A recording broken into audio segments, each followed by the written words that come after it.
This is the front line, our 35,000 kilometres of coast.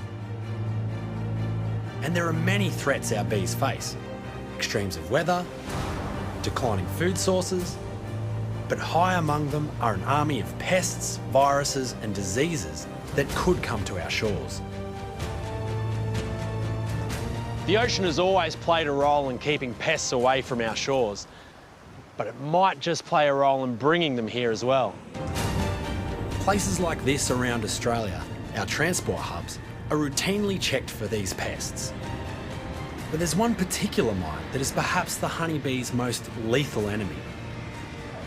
20 years ago, this mite brought deadly viruses to New Zealand, putting half their beekeepers out of business.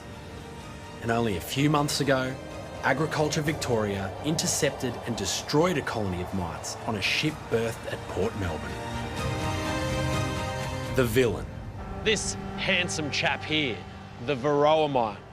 It's such a threat because once it infests hives, it can spread very quickly to other hives and can contribute to what's known as colony collapse disorder, which spells disaster for any bees in the infested vicinity.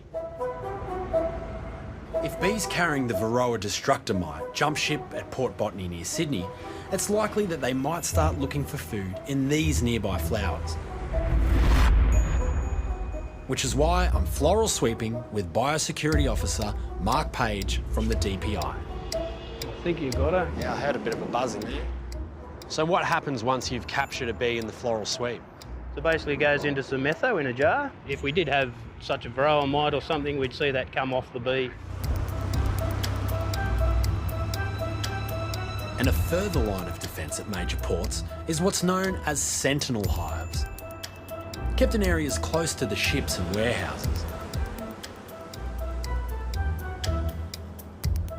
So these bees, they take 21 days from egg through to chewing out. Mark's here today checking for Varroa mite and outbreaks of American foul brood, a different disease that's already arrived in Australia.